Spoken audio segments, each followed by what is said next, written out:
Welcome, everyone, to another Zoom into 2021 with Cynthia.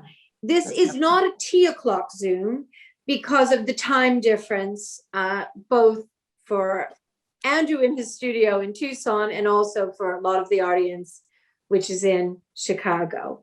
So my name is Cynthia Corbett, and I'm the founder and director of the Cynthia Corbett Gallery here in London, England. So it's 8 o'clock our time. So it's evening now. My gallery at the moment is situated in our home because we're still in lockdown in London, and we don't come out of the third wave of lockdown until this Monday. But I am absolutely delighted to be doing this Zoom for Expo Chicago, a city that I absolutely adore and spent quite a lot of time there. And I'm delighted to be welcoming Andy Burgess, who we see on the screen, who is a phenomenal artist, British, originally born and raised in London, and trained at Byam Shaw in London, after his political science degree at Leeds University. So a Renaissance man of many talents. Andrew has relocated to Tucson, and he'll talk a bit about his journey in a moment about that. So he's in the Southwest right now, and your time, it's noon there, isn't it, Andrew? Yep, just afternoon. Just afternoon. So where our audience is all over the world.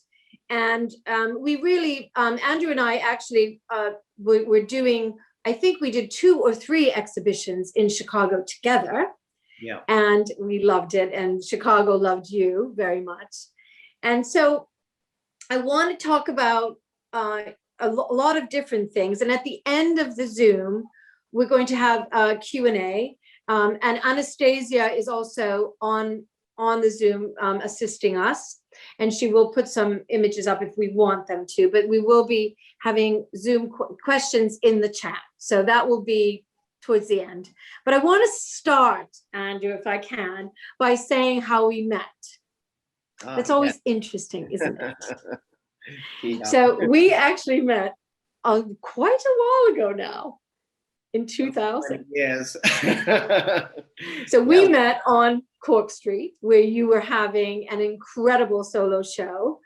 And I was still studying for my postgrad in art history. And I was running down the street, and I stopped in my tracks and just went, oh my goodness, who is this amazing artist? It's like pop art meets Hopper. And then the rest is history. We met and we started working together. And so I'd like to start maybe, Andrew, with you talking about a little bit about your journey, how you ended up being an artist and what you were doing in London. And then we'll take it from there. Okay, well, firstly, thank you everybody for joining us. This is fantastic. At least we can keep things going via Zoom. So that's a good question, Cynthia. I went to a very academic high school in England, and I then went to Leeds University and did a 4-year political science degree, which involved an internship in Congress and an internship in the House of Parliament. And I was all set to go into either politics or journalism. In fact, I had applied for a master's in journalism at City University. And something strange happened in the last couple of years of my degree in Leeds, which is that I'd always loved art. I'd always loved going to art galleries and exhibitions, but I was mixing with people who were making art. And I really felt that I wanted to be a part of that. I was feeling I love the academic work. I like going to the library. I like reading. I like writing the essays. But it didn't give me the internal pleasure that making things did. So I started going to night school to teach myself how to draw and paint. And I went to a famous night school in Leeds called the Jacob Kramer School of Art. And I started doing classes. And then At the very last minute, I pulled out of the master's degree and applied for a foundation in art and design, to the complete bemusement of my parents. Well, at least my mother at the time. My dad was always very supportive, and then my mother came round to it. So I ended up doing a foundation in art and design, and then I had a couple of years of traveling and working, and the bug, to the desire to be an artist, wouldn't go away. So I realized I had to really pursue it. So I went back and did another degree. I did a degree in fine art at quite a traditional school. I'm sure at that point, was one of the only places in London where you could really learn how to draw and paint. They were still doing life drawing there. I was still doing life drawing, and I did obviously several years in the life room, and really, I think it still had a little bit of that Slade School, Ewan Uglow type thing, where they really wanted to teach you how to draw and paint. And all the other schools at that time were not doing that. And then towards the end of my time at Byam Shaw, it sort of fell in line with all the other schools, and they got rid of the life room, and they got rid of the painting practices, and you were just Is that now part of Central St. Martin's? Just to update, it's all is now part of the London umbrella, which is Camberwell and Central St. Martin's. So they're all, and I had amazing teachers. I mean, I was taught by Peter Doig, who's gone on to be one of the top artists in the world, top painters in the world. So I had some phenomenal teachers. I had several Royal Academicians, because our school was run by a man called Alistair Warman, who had run the Serpentine Gallery. So he was incredibly well connected in the art world, and he got fantastic people to teach. So then that was it. I knew I wanted to be an artist, and I was very determined to just teach myself the fundamentals of drawing and painting and mixing. And what would you say from the beginning? Who would you say, when you were starting to study? Because you're obviously, we're going to talk a lot about architecture, because that's one of your main subjects, and you love it. But who was your biggest inspiration when you were starting, and then and maybe how you continue on? Is it a similar artist or a series of artists? It's really interesting, because I've always had this parallel interest in figuration, in representational art, and in abstraction, and I've always loved both. And it's very difficult to say there's one artist that is above all other. I mean, I always loved Picasso. I felt like Picasso was, if not the greatest painter of the 20th century, certainly the greatest artist, without any shadow of a doubt. He was so prolific and innovative and ceaselessly, sort of endlessly productive. But then I loved more traditional painters, Vermeer and Rembrandt and Chardin, still life painter. And then I got very into, through Matisse, I got very into David Hockney. So David Hockney was a big influence early on, just the color, and the vibrancy and the feeling of light and life and joy. Even before you moved to the Southwest. An enormous bee just came in, one of those queen bees. Oh dear. So even before you moved to the Southwest. Way before I moved. And then, because I was an artist for 15 years before I moved here. So I was involved in lots of things. I was very interested in Mondrian. Mondrian bridged that gap, because he started as a figurative artist. He started drawing and painting, particularly landscapes and the horizon and trees and buildings. And they morphed into this abstract pattern of verticals and horizontals. Right. And there was a progression that you could see in his work that was very clear. And that was always really interesting to me. And I feel like there's a similar progression in my own work, except it weaves back and forward. And so I see all of my work is connected.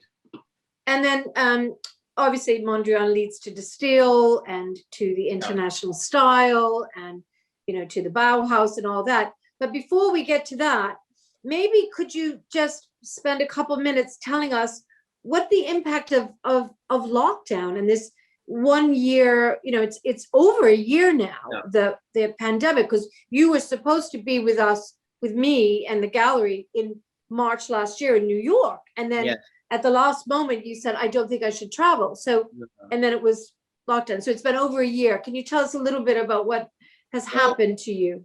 Here's the funny thing about lockdown, and I think a lot of people would probably express similar feelings. In some regards, it's been a mixed blessing. Obviously, there's a lot of, it's been very tough for a lot of people, work-wise and financially and travel-wise. But a lot of people have found pleasure in being at home, maybe spending more time with your family, maybe taking off some of the pressure of all the travel and all the meetings and stuff. So the initial, I won't lie, the initial first few months, as you remember, Cynthia, was quite tough. I was homeschooling my little boy here at home, and all the things that we had planned were all canceled. We were going to possibly do the Dallas Art Fair and Chicago last year and New York and all of those things. Maybe we were going to go back to Hong Kong. We were talking about the exhibition in Hong Kong. So everything was canceled, and that did feel kind of depressing and sad. But I was like, I've got to use this as an opportunity to get into my studio, because often I complain that my schedule's so busy, I'm traveling so much, which is wonderful to have that success and to have that exposure through you. But the downside is I'm not in my studio as much as I want to be. So I took the opportunity with COVID to just spend hours and hours in the studio. And it's been the most prolific year I've had in 20 years. I've made over 300 pieces of artwork. And I decided to really focus on the things that give me a lot of pleasure. So as you know, the first few months, I did a whole series of little miniature gouache paintings. Yes. You know, energy-wise, it felt like I wanted to focus on small work, because it's just, you know, small work is very intimate, and it fit the mood. So I did all these very, very detailed gouache paintings, some of which are on Japanese, handmade Japanese paper. And the paint is actually imported from Japan. It's a beautiful paint, very highly pigmented paint. So and this one features in our curation for Expo Chicago. Can you maybe talk just a minute about that piece? Yeah, I will. This one's kind of an interesting piece, because I started to do all of these. I did drawings before I did the gouaches. So I did little pencil drawings in a sketchbook, and I started compositing different buildings and cars. So this is actually a building that I took a photo of in Palm Springs that I liked. And the car that was in front of it, I didn't like. So I took that car out and I put this car in, which is another photo I'd taken somewhere else. So I composite different things to create an atmosphere. Same with this one. This is actually a composite of 3 or 4 different things. It's a car that I'd seen in London. It's a shot front that I'd seen in New York, which is kind of a retro shot front with a round window. And then it's a text that I found online, and a name that I kind of invented myself. So I put all 4 together. So it's quite fun compositing and creating images. Can I ask, Anastasia?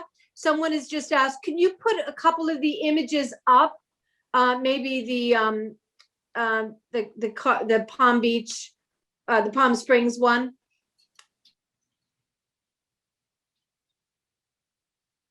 That one, yeah. Can you make it? Yeah. So can you see that now? I think there was one of your clients was asking that. See the richness of those colors, and because you love the architecture in Palm Springs, obviously. I mean, you know, it started before I came to the Southwest. I was in London, and I think we were doing a show in Miami, and that was the first time I did a modernist architecture painting. And I did the Reetfeld House. Can you see me now? Does anyone see? Yeah, that's it. That was the first one I did, the Reetfeld House, and that was based on this idea of looking at Mondrian and the fact that Mondrian was part of the Stil movement, and he was a colleague of Reetfeld, the architect. And Mondrian's paintings are kind of like two-dimensional versions of Rietveld's architecture and vice versa. So the painting of the time was replicating the architecture, and the architecture of time was replicating the painting. And I felt that was a really interesting thing. And I wondered how I could take that idea and run with it and work on that idea with all sorts of, well, firstly, I started with Bauhaus and all of the, I was looking at residential architecture. I was really interested in the home. And in Do you want to move, Anastasia, to the, can you move to the purple house? That's a good one for you to talk about. So, well, this is right at the end of the progression. So I went from Bauhaus and De Stijl. I arrived in America 12 years ago. I've lived here for 12 years now in Tucson, Arizona. I came for the blue sky and a woman, as they say, and I've still got the blue sky. So, Okay. So I love it here, and it's been inspirational because I guess in a similar way to Hockney, you love color and you love the sense, the emotional resonance of color. This suits me better than being in London. It wasn't that I couldn't paint in London. It wasn't that I didn't enjoy many of the aspects of London life. London's an incredible city and I miss it. But for me, my pleasure is in color and in the intensity of color. And when I got here, it was a liberation. I could really paint in the palettes that I wanted to paint in, and the inspiration was all around me. I didn't have to travel. At that point when I lived in London, I think, Cynthia, do you remember, I was always desperate to travel. And this is one of the, go and get inspiration. And that was, this, you're still called Andrew here, this, when this catalog was done. And that was, you were traveling everywhere from Philadelphia to Havana to Miami, and you know, I did several trips to Miami, and that was a huge influence. South Beach was a really important diving off point for me. And then I went to Cuba, which of course, being British, I was allowed to do. And that must have been at least 15 years ago now, if not more, actually more like 17 years ago. And I spent some time in Havana, and then I spent some time traveling around Cuba, and that was just incredibly inspirational. And I did, for 2 years, I did Cuban paintings. Yes. I think we pretty much sold every one. And then coming to the Southwest, the focus became LA and Palm Springs. Okay. So do you want to talk, can you talk a little?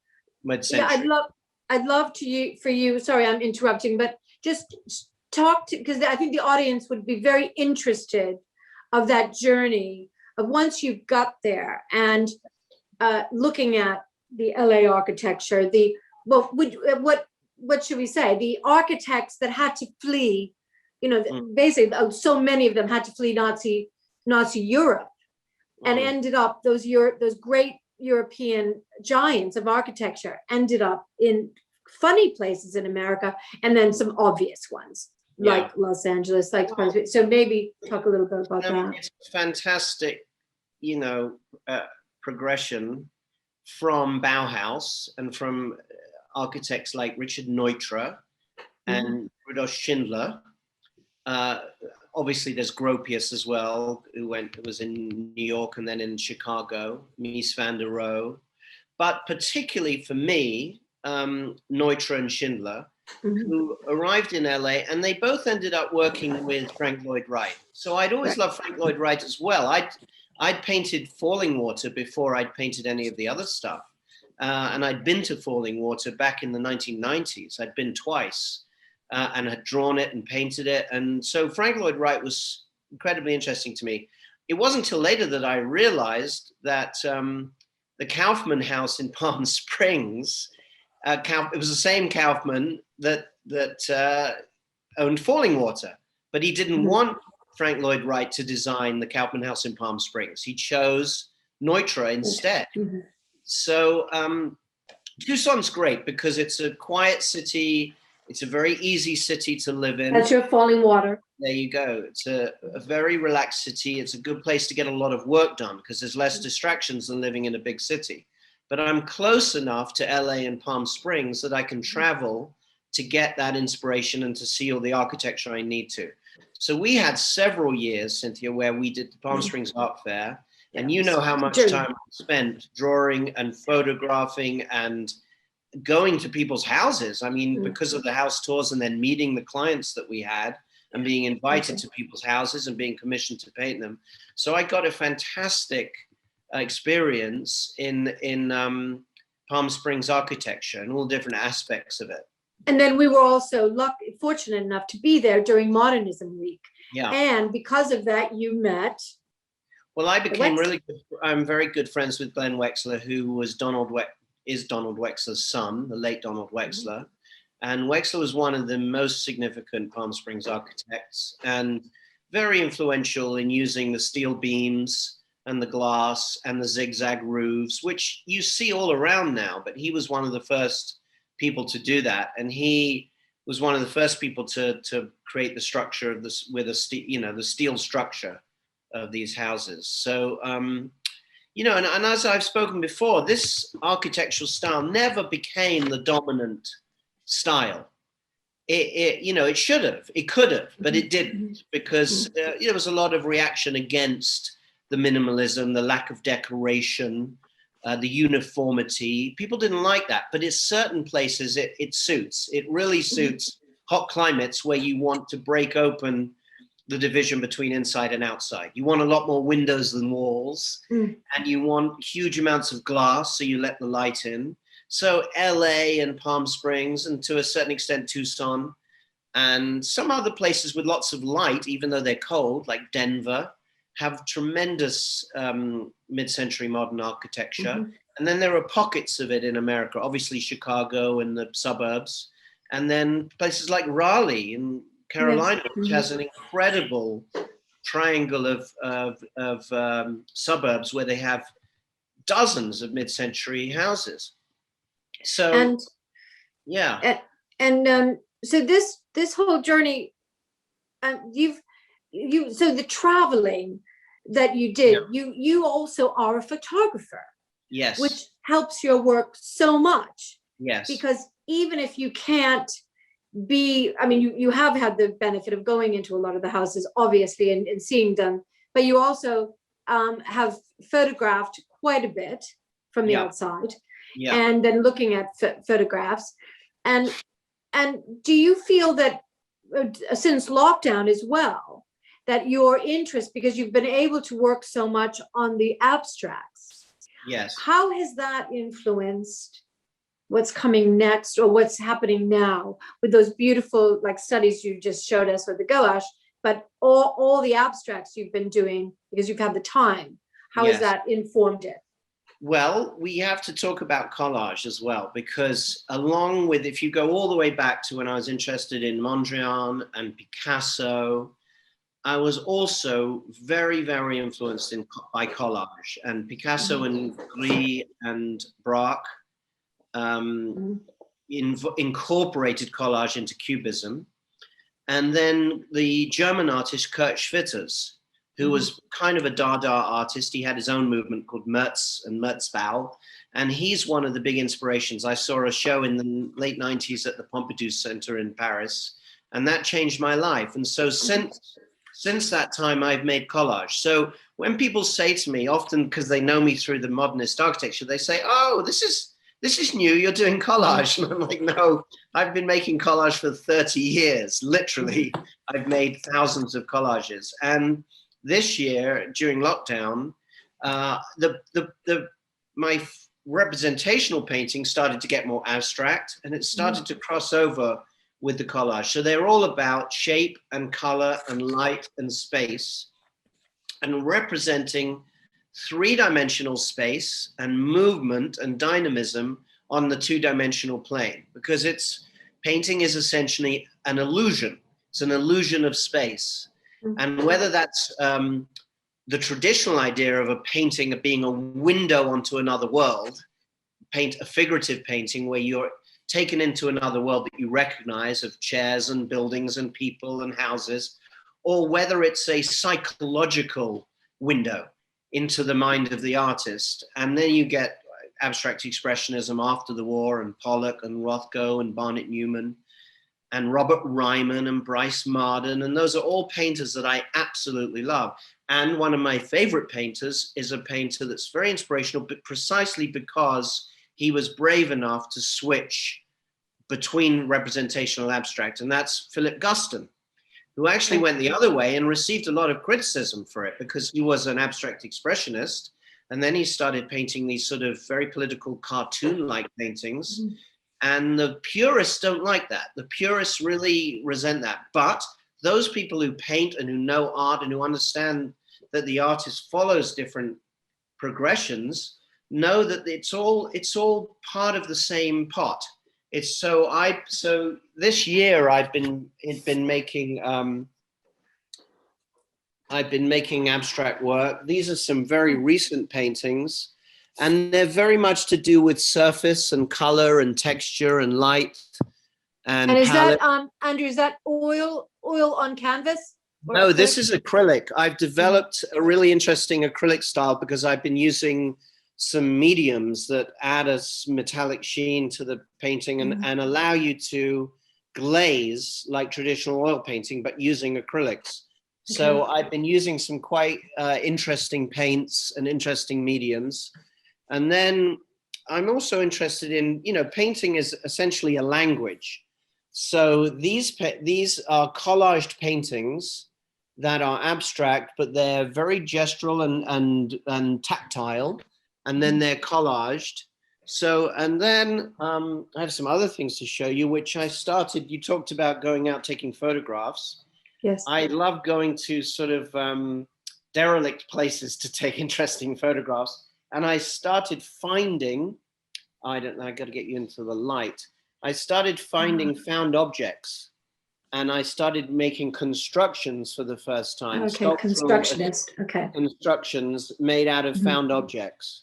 And so that was going to be my next question to you, Andrew, to talk about your lifelong collection of ephemera. Yes. All types of ephemera. Even doing those collages that you did, which was the New York kosher delis and things. Yes. So that's an example of a very Schwitters-esque type collage using all vintage papers, vintage ticket stubs, and they're difficult to see on the Zoom, but it gives you an idea. I've collected paper for 20 years. So I'm going to show you a couple of things. I'm going to take you outside. So tell us about where you're going now. We're going to your studio. So this is the studio. So I built this studio just before my son was born, 11 years ago. And so I'm very fortunate I get to come out of my house, walk 15 yards, and I'm at my studio. Now, I'm not going to go inside because the computer will cut out. But from here, you'll get a sense of where I work. Can everybody see that? And then some of the paints that I have. And then this is interesting. This is all of my, that's all of my ephemera and my storage of my materials. So I had to do that. I had to be really organized because I have an enormous amount of stuff. Is it still, you can still hear me? Everything's okay? Yeah, so, and I love seeing all those paints. Oh my goodness, that's incredible. Yeah, I have enormous amounts of paints and brushes and. I think your audience are very interested in seeing your source material. A lot of the source materials on the wall, you've got all those photographs and small paintings, and in that cupboard, those drawers and drawers of ephemera. Yes, it's incredible. Well, I'm going to take you. I have so very much like you, Cynthia. I have a working house, so I work in my house. Yeah.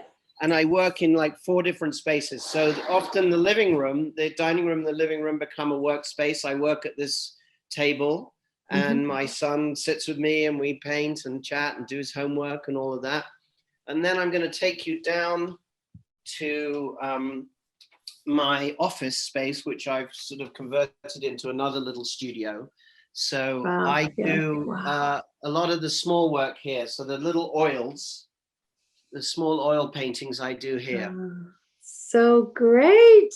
And then I collect a lot of books. I have a lot of art books and I collect art. Yes. So Just I a wee bit. have a lot of paintings and I collect ceramics and Yeah. wooden bowls. All of it's part of, my practice.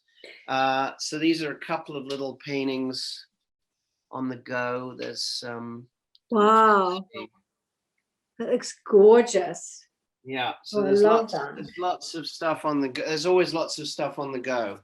And then can you just, your ephemera boxes? Can you Yes. tell the genesis of that? Oh. Because a lot of that came about, wasn't it? Because you were going to summer camp in America when you were. Here's a drawer of collage materials. That's amazing. And then so Do you have some matchbooks in there? I do. Actually, just somebody gave me a bag of matchbooks under there. But I'm using all sorts. Yeah, here's one. The Biltmore, New York. There you go. Yeah, fabulous. So I used matchbooks from the 1930s and 40s, and they're genuine. They're the real thing. I don't use reproductions. Yeah, and look at your collection. You have such a collection. I collect a lot of. Can you see? Yeah, I collect a lot of art as well. So I'm. There's some of yours. Yeah, there's some of my collages. Beautiful. And they're so different. Raphael Sawyer. Wow, it's fabulous.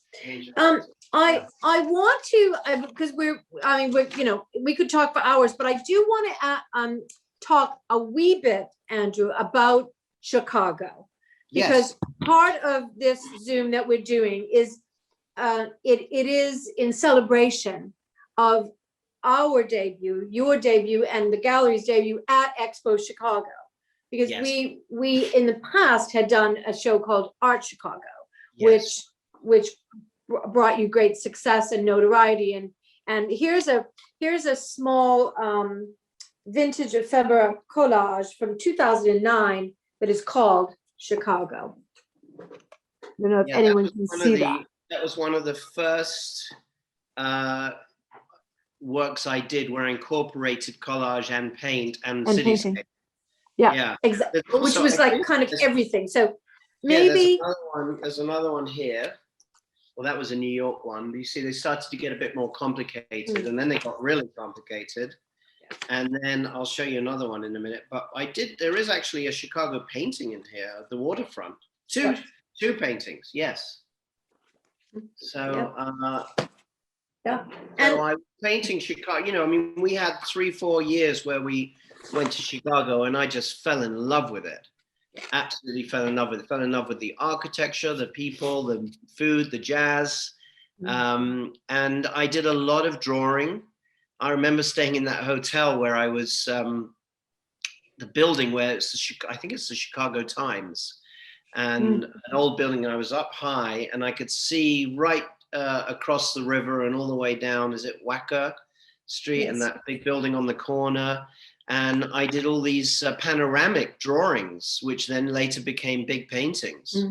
I think there might be one. Because of course the creation of the skyscraper was Chicago, and then of course Frank Lloyd Wright was so instrumental to Chicago.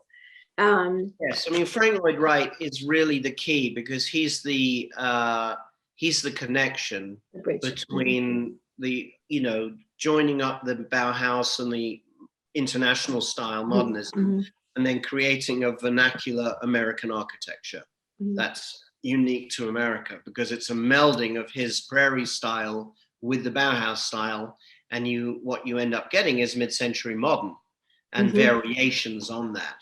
So I went to see the Roby House, and obviously there's Mies van der Rohe in Chicago. There's the Marina Towers. There's all sorts of fabulous buildings.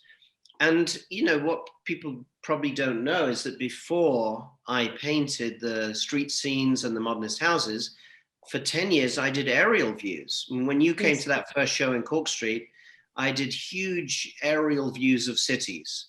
And that was obviously before 9/11, because after 9/11, it wasn't possible to go into these buildings and go to the top and draw. I used to literally turn up in a city, go downtown, find a skyscraper, go in, get the elevator to the top floor and draw out the window, and nobody said a word. Now, after 9/11, that was impossible. You couldn't go into any buildings anymore. And But was that when Kazuo Ishiguro, the famous Japanese British writer who won the Nobel Prize for Literature and is one of your very important collectors, is that when he met you? Because he wrote an article, didn't he, about your bird's eye views? he met me even earlier. We met in 96 or 97 when I had a show in North London, and he came to see it and got some work, and then got some work at the next show, and then we stayed in touch, and then became friends, and then he ended up interviewing me for Modern Painters magazine. And that was at the time when I was doing those big giant views of Boston and New York. Can I do a quote? Can I say, am I allowed? Absolutely. Okay. This is a quote from, it's from Kazuo Ishiguro, from the Modern Painters. The paintings are exuberant and celebratory, quirky and individualistic.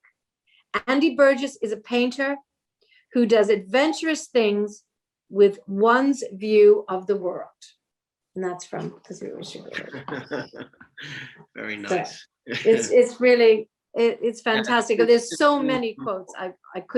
We could be doing quotes for hours, but I think just to kind of like end up about a little bit more about Chicago. Yes. I guess when you look at a place like Chicago, it's the ultimate American city, isn't it? Yes. And I wanted to just ask you a couple of things, Andrew, about that connection with America. Yeah.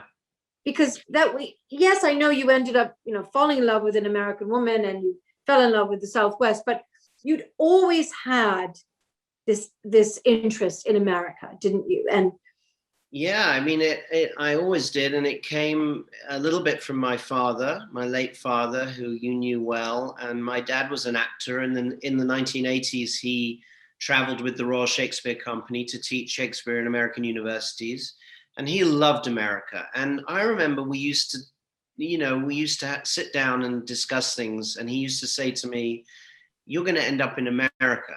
And I said, whatever, you don't know that. And he said, "Yeah, I just feel you're going to end up in America." And sure enough, I did. And he said that he just, it's a cliche, the American dream and all of that, but there's an element of truth to it whereby you can reinvent yourself in America. You can, you're less weighed down by the past and prejudice, and you can be free to become something new and to reinvent yourself. And there are opportunities here. And I've had an incredible reception in America. I've had wonderful shows all over the country. I've had a museum show. I've had publishers. Yeah. I was going to ask you to talk about the museum show in a minute as well. Yeah, and I think that's a wonderful thing about this country. I mean, it's a complicated country, like most places. We've been through a difficult few years, but I think there's a tremendous youth still in comparison to some of the jaded cynicism that you can get in Europe. There's a sense of you can do things here. And I've been able to build a career for a second time, because we built a career for me in London. And I remember saying to you, "Cynthia, I'm going to go to America. How do you feel about that? Is that a problem?" And you said to me, "No, on the contrary, I think it will be good for us." And it's been phenomenal. It's been phenomenal. And I don't regret it. I miss my family. I miss London. Of course I do. And especially Tucson's a small city. It's not the same culturally as a major city. But America's a very itinerant country. Everybody is from somewhere else. Everybody moves. Everybody's kids live somewhere else. So you're always traveling, you're always on the move. And we got to do some great traveling before COVID, and hopefully we will again. We did Palm Springs, we did Chicago. I'm going to ask you to talk a bit about an Israeli book that you did that accompanied your wonderful museum show, which I was proud, I was so fortunate to be able to see in 2018. Can you just talk a little bit about that and what that meant to you? And then I'm going to ask you about your future plans, some of the projects, and then we're going to have to throw it open to questions. Okay, great. All right. Well, it's kind of a fun story, The Modernist, this book, because I had wanted to do a book of paintings, but it's very hard to find a publisher. It's a very expensive enterprise to make a beautiful book like this. And I'm fortunate to meet a man called Chris Pickler, who's publisher of a company called Nazreli Press, who are very, very highly esteemed art publisher in the States. And most people would, chew their arm off to get a book published by Nazreli. But he's mainly famous for publishing photography books. Anyway, he contacted me and said, I want to make a little book of yours, and we'll do a little bit of photography, a little bit of collage. And I thought, wow, that's fantastic. And then I said to him, well, too bad you wouldn't do the paintings, because I'd love to do a big book of the paintings. And he said, absolutely, let's do it. He said, I used to publish painting books before I even did photography. So we then had a lovely collaboration. Everything he does is beautiful, and it's gorgeous book. Fabulous paper, and the reproductions are exquisitely done. And it's a book that I'm very proud of, and obviously we've sold out of it. So and you also did the special limited edition print with it. Yes, so we did a box set with a print, with a screen print, which I made with a company in LA, and it's a beautiful print. And I don't know if that's sold out, but if it isn't, there's only 2 or 3 left. Yes, I think there's 2 or 3 left. Which you have. Yeah. I don't have any more of those. And then tell us about the genesis of the museum show, because that was so exciting. Yes, well, again, that was I've actually had 2 museum shows in Tucson, because my first show was at the University of Arizona Museum of Art, and that was a show of my cityscape collage, Paper City, and that was a lovely show. And then recently, in the last 5 years, Tucson got a fantastic new director, the Tucson Museum of Art, who was headhunted came from Miami, and he had big plans for the museum, which he's followed through. He's really grown the museum, and he and the curator, Julie Sassy, the curator of modern art, approached me and said, we'd like to do a show with you, and a solo show. So that was a couple of years in the planning, and we had to talk about what to get, and we had to get some paintings back on loan, because I couldn't make that much work in the time allowed. So we were fortunate that people loaned back their paintings, and we had a fantastic show, and it coincided with the book and the design, and some modernist design, right? And there's and modernist design, and on the website, and on the Chicago Hook platform, there is an interview with Andrew that you can see that talks a lot all about that. So if people want more information, because you were interviewed, weren't you, by National Public PBS? Yes, I was interviewed by PBS, who made a little film, which was really lovely. And I definitely the whole design thing is part of what I do. I don't see fine art as separate. I see fine art as part of making. And whether you make bowls or sculptures or paintings or design architecture, there are the same, processes taking place, same design processes. And so for me, the collage that I make, the drawings that I do, the photographs that I take, the paintings, whether they're abstract or figurative, they're all part of being an artist and looking at the world in a certain way, and interpreting the world through color and shape and form and light and space. So it's really, I don't have a kind of hierarchy that painting's up here and then you have design and then you have, it's just not the case. It's all part of the same pot. And it's interesting you say that, because I'm always say to our collectors, when they say, oh, I don't know if I have space for that massive painting, the huge one, 60 by 90. And I'll say, well, if it was up to Andrew, I think sometimes he would do all those little paintings. Yes, because you love those just as much. Well, it means that I get to do a lot of different things. I'm very restless. I like to experiment and I like to be working on lots of things. Oh, I forgot to show you, just to make you happy, Cynthia. Okay. So this just gives you an example of what I'm working on at the moment. I have about, these are works in process. So that's halfway through. I have about 10 or 12 paintings that I'm working on. And you're also working on commissions, aren't you?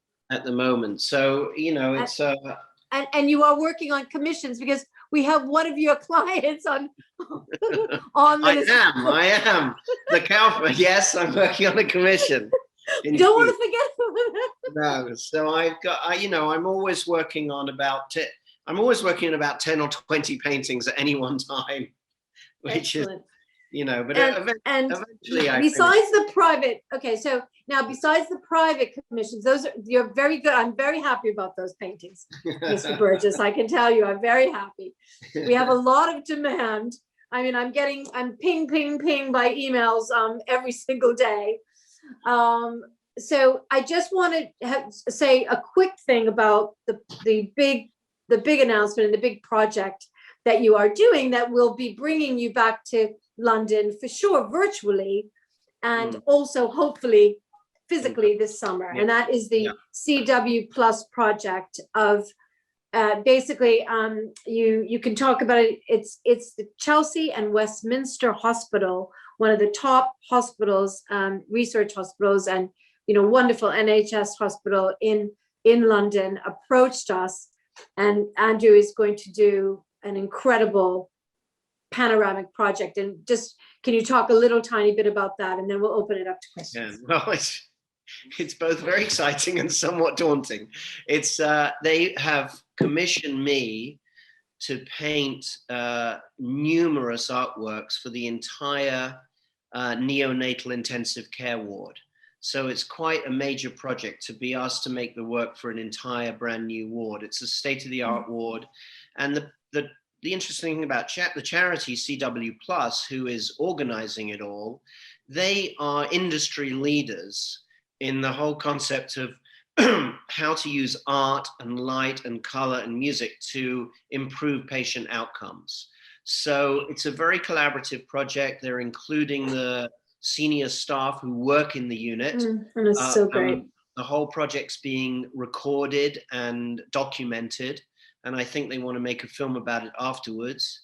And I'm going to make several, large pieces that are going to run across major walls in the unit. Now, obviously, because it's an intensive care unit, you have to pay special attention to the right tone of artwork. It has to be, muted in tone and color, and welcoming and warm and not jarring, because it's a very, it's a very sensitive space to be working in.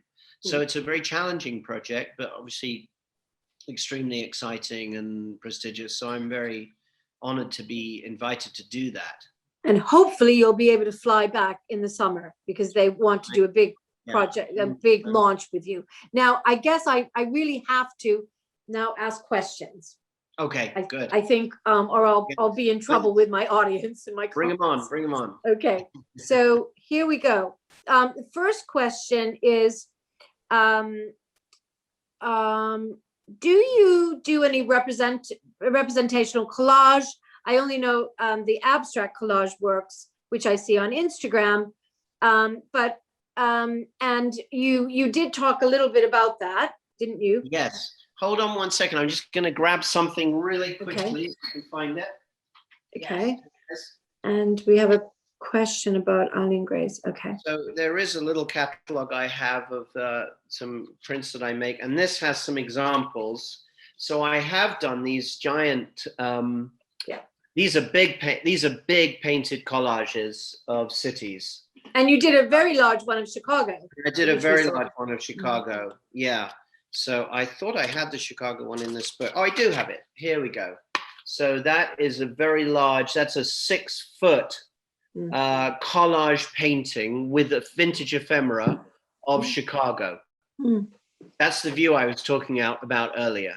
So yes, Yeah. I do some more representational work with collage, and that's something I'm interested in exploring. And then, okay, so I'm trying to go in order. Someone was asking a question about Eileen Gray. Okay. Your work is, a lot of your work is focused on Palm Springs, Southwest. You did an etching of Eileen Gray's house in Southeast France. How did that fit into your portfolio of paintings? Well, exactly like I was just talking about. I mean, she's a wonderful example. She was an architect, a painter, a designer, and those are all of those things. When they come together, that really excites me. You know, and particularly architects often paint and often make furniture as well. So the combination of all those three things, and that house, I've forgotten what it's called now, E10 or something. It's got a name and number, but it's a beautiful house, and it fits into my research because I did several years of research into early residential modernist architecture. So really early, from the 20s and 30s, going from Adolf Loos through to Gropius and all of those guys, but lesser known people as well, all over Europe. And so you know, that eventually I hope will become a book, because I did a lot of drawings and it's a very specialized project, but there's an enormous wealth of early modernist architecture that people haven't heard of because it's not famous houses. So, and then another question, do you have to use special lights to get accurate painting colors? Yes, I don't know if you saw in my studio, I have photographic lights which have a very neutral white daylight light, because most indoor tungsten lights are too orangey and yellow, and they will, you know, they will affect your color. So I use very neutral white lights. And what do you just, it says, and then also a question is, what is your process to decide what to paint and focus on next? So I guess, what is your creative practice like? I wish I knew. It's a little bit chaotic. I'm often doing multiple things at any one time. Like I showed you the little oils in there. These are the gouaches. The paintings that I've done most recently are these three abstracts, which I'm super happy about. In fact, all four of these. And so I'm often painting and doing different things. I don't do different things in the same day. I will allocate a day or 3 days or a week to doing a certain project. And then the next week I might go back and focus on the figurative paintings. And then during lockdown, I made, as I said, here's just one box. I have about 10 of these boxes, but I made over 300 collages. Right.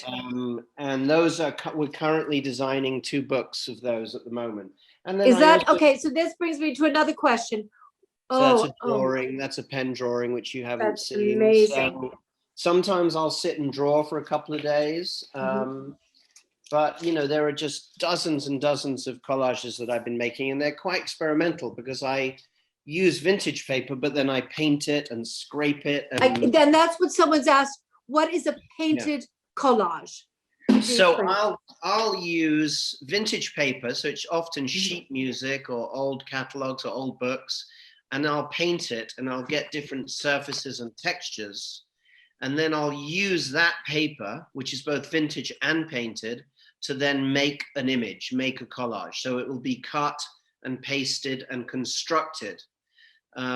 So yeah, so it's a mix. It's both painting and collage, which I find really interesting.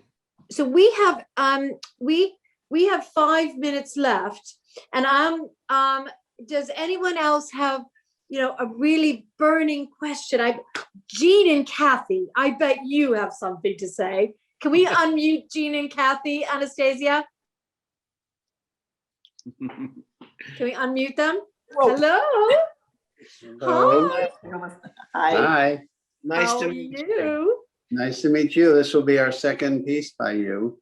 Fantastic. Thank you. And it's going in a special setting. So we have a new condo, and we look out on a pool and the ocean. And so we love, and there's a lot of curves here. So we like the linear aspects of your work with the water that give it a very nice contrast. You know, painting water is really lovely because it's both reflective as an image, but it's also metaphorical. Water is, you know, reflective and is relaxing and peaceful and calming, and so I love painting water. I mean, that's why I painted a lot of houses with pools, because pool adds another dimension to the architecture and the symmetry and the light. So we have, when we look out, we see the pool of our condo where the water is mostly still. And then over the hedges, we see the ocean with the waves. So it's a juxtaposition. And we have another piece that I think Cynthia is familiar with, that an artist does with found material. It's actually the wall of a pool. And he's heated it up and turned it into what looks like a wave. Wow. So we have this whole water thing going on, ocean, pool, sculpture, painting. So next year, when we can travel to Palm Beach, we'll be coming to your house. Absolutely. Won't we, Andrew? Love to have you. I'd love that. We Wonderful. well. It's so great to see everyone. Anastasia, how am I doing for time? You're perfect, as always. Okay. I have 3 minutes left. 3 minutes. So what I want to ask Andrew now is, you know, we spoke, we always speak about this, about the genesis, again, of yourself as a North London Jewish boy who went to America, and, you know, your European background. And we've talked about quite a bit about you maybe doing a book eventually about some of those architects. Some lived, some did not, that were from Europe, and then what they brought to America. Do you think that that's still something that you will look at some point in your life? I would love to. I mean, it's very, you know, resonates with me, that journey. I mean, you know, when I think about it, the fact that I've moved to America, I've changed my whole family lineage because of that. And now my son is American, and our family name will become America, you know, we'll carry on in America. So, and that's the nature of America. It's a country of, everybody here has come from somewhere else originally, whether they're first, second, third, fourth generation, everybody's come from somewhere. And, you know, to me, the world is a very fluid place and needs to remain so. People are always moving and reforming their lives and their families. And so it's very resonant. And especially, you know, what happened in, you know, with the Holocaust and the war and all the people whose lives were lost, but then other wonderful artists and architects survived and made it over to, either before, during, or after, they made it over to America and started again and had an enormous influence on American society. Sure. I mean, people like Mies van der Rohe and Gropius and Neutra, I mean, huge influence on just that element of culture. Obviously, there's all the other elements of culture, cinema and music, and that we're not talking about. But I just think it's really, because we talked about it, because that started it, like the journey on modernism. It did. And that obviously, the Utrecht House. So maybe that will be another discussion that we have to have at some point. Yeah. And I think you have a lot of people, you have a lot of fans and a lot of collectors and a lot of curators that would be quite interested in that. And unfortunately, we are out of time, but we will do this again. And I'm so happy that you agreed, Andrew, to be on this Zoom and to bring us into your home and your studio and your working practice. And I'm so happy that we could both be exhibiting at Expo Chicago. And if any people are interested in what we're showing and other things that are not either in the exhibition or you haven't seen today, get in touch with us. Anastasia, can you put up the Are you able to put up any links? I don't know how to do that, but maybe Anastasia knows how to do it. I will put up the link for the booth. Well, thank you, everybody. Thank you for joining us. It's been fantastic. Oh, I miss you. I miss our crazy adventures, Mr. Burgess. But we I will know. be together again. Mwah. We will. Great. Thank you, everyone.